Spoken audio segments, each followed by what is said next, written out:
Telangana PCC chief Mahesh Kumar Goud ఆధ్వర్యంలో బీసీలకు 42% reservation అమలు కోసం పెద్ద ఉద్యమం మొదలైంది. చెర్లపల్లి రైల్వే స్టేషన్ నుండి ప్రత్యేక రైలు ద్వారా ఢిల్లీకి బయలుదేరిన బీసీ నేతల బృందంలో ఏఐసీసీ రాష్ట్ర ఇన్ఛార్జ్ మీనాక్షి నటరాజన్, మంత్రులు పొన్నం ప్రభాకర్, వాకిటి శ్రీహరి ఉన్నారు. ఈ సందర్భంగా ఆలేరు రైల్వే స్టేషన్లో దిగిన నేతలు స్థానిక కాంగ్రెస్ కార్యాలయంలో విలేకరులతో మాట్లాడారు. పీసీసీ చీఫ్ మహేష్ కుమార్ గౌడ్ మాట్లాడుతూ రాహుల్ గాంధీ బీసీ నినాదం దేశవ్యాప్తంగా ఉద్యమంగా మారిందని, తెలంగాణ కాంగ్రెస్ ప్రభుత్వం దీన్ని ప్రతిష్టాత్మకంగా తీసుకుందని, 1931లో బ్రిటిష్ సర్కార్ నిర్వహించిన కుల సర్వే తర్వాత కాంగ్రెస్ పార్టీ శాస్త్రీయంగా బీసీ కులగణన చేపట్టిందని తెలిపారు. 42% రిజర్వేషన్ అమలుతో బీసీలకు రాజకీయ, విద్య, ఆరోగ్య అవకాశాల్లో విస్తృత లబ్ది చేకూరుతుందని పేర్కొన్నారు. ఈ బిల్లు చట్టబద్దంగా, న్యాయబద్దంగా, సాంకేతికంగా రూపొందించబడిందని, అన్ని రాజకీయ పార్టీలు దీనికి మద్దతివ్వాలని పిలుపునిచ్చారు. పాల్గొనడానికి వెళ్తా ఉంది. పిసిసి అధ్యక్షులు ఆ రైల్లో మీనాక్షి నటరాజన్ గారితో సహా ప్రయాణం చేసి ఆలేరులో ఈరోజు గౌరవ శ్రీహరి మంత్రి గారు, బీర్ లైలయ్య గారు, అదేవిధంగా శ్రీదేవి గారు అందరూ ఇక్కడ దిగడం జరిగింది. ఈ సందర్భంగా ఒకటే, ఇది ఒక రాజకీయ పార్టీకి సంబంధించిన అంశం కాదు. ఆయా రాజకీయ పార్టీలో ఉన్నటువంటి బీసీ బిడ్డలు కూడా రేపు స్థానిక సంస్థల్లో 42% రిజర్వేషన్లు వస్తే అన్ని పార్టీల నుంచి ప్రజాప్రతినిధుల సంఖ్య పెరుగుతుంది. మీ పార్టీలను నాయకత్వాలు ఒప్పించుకోండి.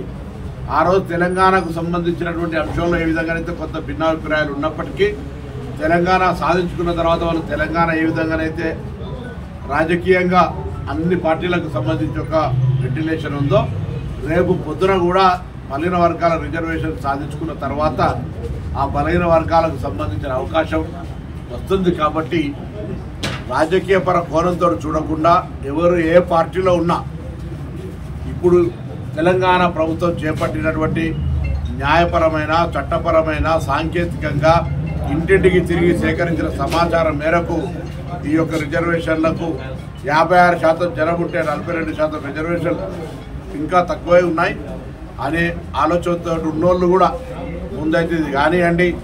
ఇది అయిన తర్వాత రేపు పొద్దున ప్రజాస్వామికంగా అవకాశం వస్తుంది, ఉన్నత స్థానాలకు ఎదుగుతారు, విద్యా ఉపాధి అవకాశాలు వస్తుంది. కాబట్టి ఇది సాధించుకోవడానికి అందరూ ఏకకంఠంతో, ముక్త కంఠంతో, ఐక్యంగా, రాజకీయాలకు అతీతంగా ముందుకు కొనసాగి సాధించుకునే దిశలో ప్రయత్నం కొనసాగాలని సందర్భంగా విజ్ఞప్తి చేస్తాను.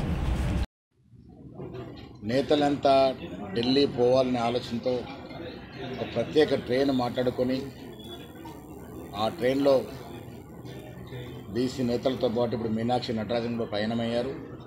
మేము కూడా చెర్లపల్లి నుంచి ఆలేరు వరకు మా సహచర బీసీ నాయకులందరితో ప్రయాణం చేసి ఇక్కడ అనుకోకుండా ఆలేరు కాంగ్రెస్ ఆఫీస్కి రావడం జరిగింది. మా ప్రియమిత్రులు, శాసనసభ్యులు, ఆలేరుకి ముద్దుబిడ్డ బీర్ లైలయ్య గారి నాయకత్వంలో మంత్రులు పొన్నం ప్రభాకర్ గారు, శ్రీహరి గారు, వంతు శ్రీదేవి గారు, మా ప్రమోద్ గారు, ఏజాజ్ గారు, పల్లె శ్రీనివాస్ గౌడ్ గారు, వెంకట్రాజు గారు, మేమందరం కూడా మేము కలుసుకునే అవకాశం దొరికింది. మేము ఎక్కడికి వెళ్ళినా అవకాశం ఉంటే కాంగ్రెస్ ఆఫీస్కి పోతూ ఉంటాం. అలాంటి అవకాశం ఇవాళ వచ్చింది. ముఖ్యంగా ఇవాళ బీసీల యొక్క గొంతు రాహుల్ గాంధీ బీసీ నినాదం తీసుకున్నాడు. కాబట్టి ఆయన తీసుకున్న నినాదం ఇవాళ యావత్ దేశంలో ఒక ఉద్యమంలాగా మారింది. ఆ ఉద్యమంలో ప్రధాన పాత్ర పోషిస్తున్నది తెలంగాణ కాంగ్రెస్ పార్టీ, తెలంగాణలో ఉన్నటువంటి కాంగ్రెస్ ప్రభుత్వం, రాష్ట్ర ముఖ్యమంత్రి రేవంత్ రెడ్డి గారు.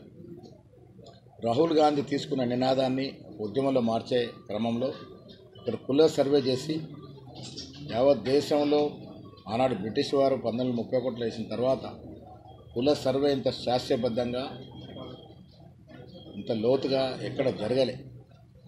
ఇవాళ కుల సర్వే చేసి ఈ రాష్ట్రంలో 56.7% బీసీలు ఉన్నారని ఒక అఫీషియల్ డాక్యుమెంట్ ఇవ్వగలిగినాం.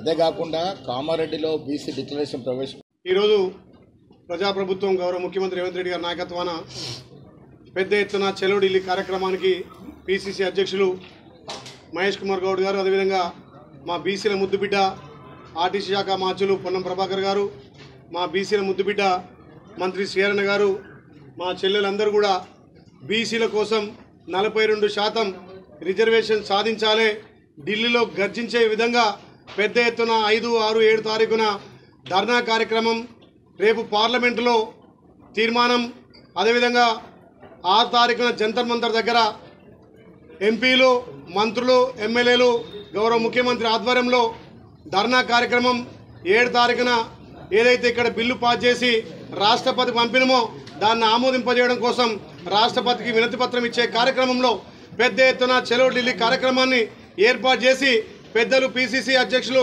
అన్న మహేష్ కుమార్ గౌడ్ ఆధ్వర్యంలో, మా మంత్రుల ఆధ్వర్యంలో ఇలా సొంతం ట్రైన్ కట్టుకొని ఇలా ఢిల్లీకి పంపిన కార్యక్రమంలో పెద్దలు స్వయంగా జెండా ఊపి బీసీ బిడ్డలను ట్రైన్ ఎక్కించి మా ఆలేరు ప్రాంతంలో దిగినందుకు వాళ్ళకు ప్రత్యేకంగా ధన్యవాదాలు తెలియజేస్తూ ఆహ్వానం పలుకుతూ, మీ నాయకత్వాన్ని తప్పకుండా మాకు నమ్మకం ఉంది, బీసీ బిడ్డలకు 42% స్థానిక సంస్థల్లో రిజర్వేషన్ వస్తాయనే ఆశాభావంతో ఇలా బీసీలు ఎవరు కాబట్టి ఏది చేసినా కాంగ్రెస్ పార్టీతోటే సాధ్యమవుతుంది, తప్పకుండా ఈ ప్రభుత్వంలో బీసీలకు న్యాయం జరుగుతుందని నమ్మకంతో చలో ఢిల్లీ కార్యక్రమాన్ని విజయవంతం చేయడం కోసం ఇలా జెండా ఊపి ట్రైన్ ప్రారంభించినటువంటి మా పెద్దలకు ప్రత్యేకంగా ధన్యవాదాలు తెలుస్తూ మా బీసీల ముద్దుబిడ్డ బీసీ మంత్రి శ్రీహరణ గారిని మాట్లాడాల్సిందిగా కోరుతున్నా.